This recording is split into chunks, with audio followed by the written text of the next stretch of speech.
বরফ গলতেই শয়ে শয়ে কঙ্কাল। হিমালয়ের এই হ্রদ ঘিরে রয়েছে অপার রহস্য।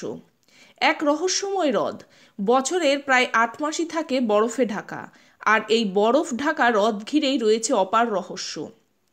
আরও জানব আরেকটি নতুন এপিসোডে আপনাদেরকে স্বাগত। আজ আমরা জানব হিমালয়ের কোলে থাকা কঙ্কাল হ্রদ সম্পর্কে। চলুন জেনে নেওয়া যাক। একটি রহস্যময় হ্রদ, বছরের প্রায় ৮ মাস থাকে বরফে ঘেরা।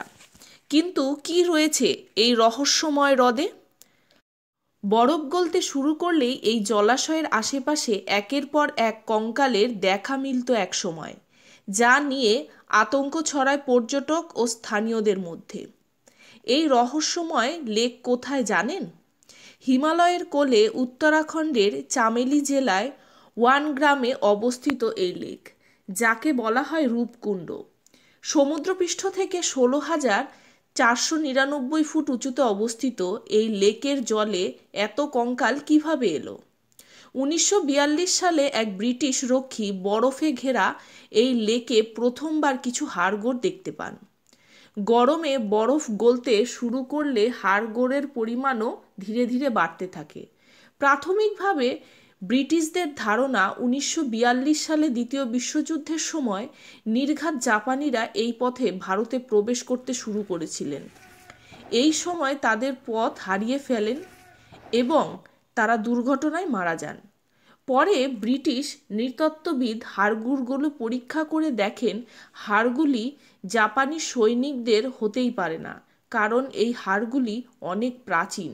স্থানীয়দের অনেকে দাবি করেন এখানে একসময় পালা করে আত্মহত্যা করেছে একদল লোক। আত্মহত্যা নাকি প্রথা ছিল এক সময়। রটে যায় প্রেতাত্মারা নাকি এই লেকে বাস করে। কোনো কোনো পর্যটক তো এরপর রূপকুণ্ডে অভিযানে যেতেই ভয় পান। রহস্য সমাধানে ২০০৪ সালে রূপকুণ্ড অভিযান করা হয়। জানা যায় ৮৫০ শতকের কঙ্কালগুলো। বিজ্ঞানীদের অন্য একদল অবশ্য দাবি করেন এই হাড়গোড়গুলো ২০০০ বছরের কাছাকাছি পুরনো। মারাত্মক ঠান্ডার কারণে হাড় ও মাংস সবই প্রায় অক্ষত রয়ে গেছে বছরের পর বছর। কিন্তু কঙ্কালের গায়ে মাংস লেগে থাকার কারণেই প্রথমে এই কঙ্কালগুলির বয়স বোঝা যায়নি। এদের মধ্যে দুটি দলকে শনাক্ত করেন বিজ্ঞানীরা। জানা যায় এই দলের সদস্য একই গোত্রের, অপর দল একটি আদিবাসী গোষ্ঠী। স্থানীয় এক উপকথা অনুযায়ী এক দেবী রুষ্ট হয়ে অভিশাপ দেন এবং শিলাবৃষ্টি নেমে আসে, যার ফলে এই এলাকার বাসিন্দাদের মৃত্যু হয়। এই দেবীকে নন্দা দেবী রাজজাট বলেন স্থানীয়রা। এই কঙ্কালগুলি তাদের। অন্য এক রূপকথা অনুযায়ী যশোদল নামে এক রাজার অন্তঃসত্ত্বা নারীর গর্ভস্থ ভ্রূণ পড়ে গিয়েছিল রূপকুণ্ডে। সেই আত্মাই নাকি পর্যটকদের আক্রমণ করে মেরে ফেলত।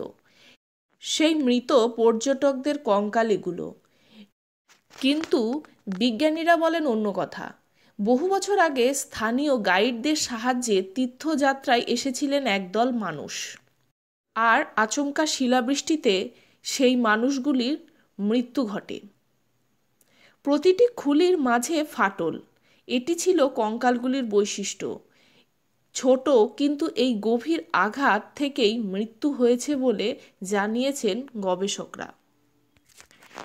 এখনো পর্যন্ত সেখানে ৬০০ থেকে ৮০০ জনের কঙ্কাল পাওয়া গেছে। ভিডিওটি ভালো লাগলে লাইক, কমেন্ট, শেয়ার করতে ভুলবেন না। সেই সঙ্গে বেল আইকনটিকে প্রেস করে রাখবেন আরও এইরকম ইনফরমেটিভ ভিডিও পাওয়ার জন্য। ধন্যবাদ।